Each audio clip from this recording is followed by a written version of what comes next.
Bruce Pearl says he's not feeling any panic, but there is concern. Auburn has lost 3 of its last 4 games, falling to Tennessee in the SEC semifinals on Saturday, 70-65. Tigers only made 1 of their final 7 field goals. And consider this, no team has ever lost 3 of its last 4 games prior to the NCAA tournament and gone on to win the NCAA tournament. Ooh, I might want to panic now. But we're not going to panic. We're going to make it official. Here with CBS Sports senior writer Matt Norlander. Let's welcome in CBS Sports bracketologist Jerry Palm. Jerry, let's start at the top. Does the current stretch for Auburn give you any pause at all about making the Tigers the #1 overall seed?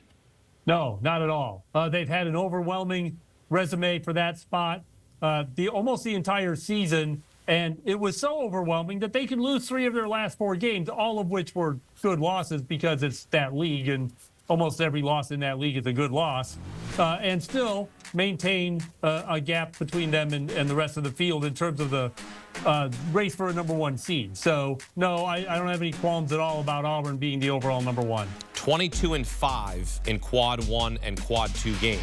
So all 5 of their losses in quad 1 and quad 2. That's how good the SEC has been this season. But what's been the issue, Matt, for the Tigers lately? They have not had good enough on-court chemistry and a sense of urgency. I know because I've spoken to Bruce Pearl about this. I spoke about it with him in the middle of the season.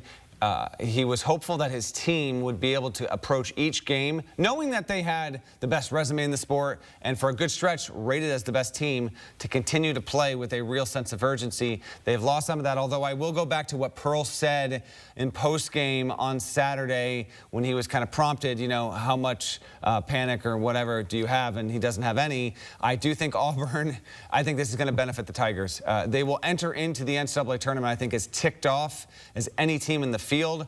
I think you'll see that reflected, not even knowing where the Tigers are going to be, who they're going to have, you know, standing in their way as a 16 and then in the 8-9 and so on and so forth. I think I'm about ready to blindly just pick Auburn to the Elite 8, given what this team has looked like, and then let's just see which team is the 2 and all that. But I've got faith they're going to turn this around. That's a good note. No team's ever won a title losing 3 of the Final 4 heading into the bracket, but I don't know if that's going to necessarily resist Auburn from at least getting to the second Final 4 of Bruce Pearl's career. They could be the first. So Auburn remains the projected #1 overall seed. Jerry, take us through the rest of your #1 seeds going into Selection Sunday. Yeah, #2, Duke, which has been in that position almost as long as Auburn's been #1. And, you know, Cooper Flagg goes down, no sweat. They just keep winning. And they told the committee, Duke did today, that he would be available for the NCAA tournament. We'll see if he plays in the first game. But when the games really start to matter, it sounds like they'll have Cooper Flagg. #3, Houston, dominant in the Big 12 again this year. And then #4 is the winner of the Florida-Alabama game tomorrow. And if that, and I did get the matchup right, I hope. The Florida-Alabama game. Oh, that's right. I'm sorry. Florida-Tennessee. And the winner of that game tomorrow will be the 4th #1, and the other will be #5 overall. So, and then, you know, that's really about, you know, the top, the 4th #1's going to go out west. So being the #5 overall might not be too bad. You can't be in Auburn's region, but you're not going out west. So there might be an advantage to that. All right, there you have it. So that SEC championship game is for the 4th #1 seed in the bracket. Matt, you like that? That's a lot. That's nice. That's some nice stakes there. It is good stakes. I am curious, though, as I look at this right now with Tennessee, it's lower than Florida in the metrics for schedule and resume-based metrics. And right now, Florida has 10 quad 1 wins. Tennessee has 11. I think by getting the 12th one, that's what Jerry's talking about overall. Tennessee cannot catch Florida in terms of losses, in terms of overall Q1 and Q2. And I think Florida's non-con. It's going to be intriguing. I like the fact that at least we have a little bit of drama here going in. Juice. But there's, Todd Golden said, and this is a head coach talking here, but he said it shouldn't even be up for debate. Like we locked up the the last 1 seed by just getting to the SEC title game there. I'm interested to see how it plays out. And last thing from me on this, there has been no game historically, if you go back and look over the past 10, 15, 20 years and where we are going into Selection Sunday and the SEC championship game and whether that's teams playing to potentially get to the one-liner but teams trying to improve their seeding, there has been a game that feels like it has never mattered less than the SEC title game. Maybe that will change, or we'll find out. What if Florida loses to Tennessee and Florida's still the #1 seed regardless of that? I'm intrigued to see how that all plays out on Sunday. All right, so for now, Florida among the projected 1 seeds, but they could lose it, according to Jerry, if they lose to Tennessee. On this day, the Gators crush Alabama in the semis. Crimson Tide were without one of their best players in the second half of that game. Big man Grant Nelson injured his left leg. Head coach Nate Oates said they're hoping to have him back for the NCAA tournament. Hoping to have him back. That's not what we heard about Cooper Flagg. They expect him to have him back for the first round. Jawan Roberts of Houston expect to be back for the first round as well. So, Jerry, Alabama entered the day as a 2 seed. How might player availability for them impact their seed? I don't think, because it's vague whether or not he'll be available, I don't think it's going to impact their seed at all. We're not talking about Kenyon Martin here, where you've got a team that's losing a guy. Well, first of all, I like Grant Nelson, but he's not Kenyon Martin. I don't think we're having an issue in terms of their seed, just because there's no way to know for sure if he's going to be back or not. Matt, Nate Oates called out his team. Toughness, effort. What'd you see from the Tide on Saturday that gives you a little bit of concern going into the tournament? Well, okay, so a lot of it, to me, a lot of it was Florida, because Florida right now is playing better than any team.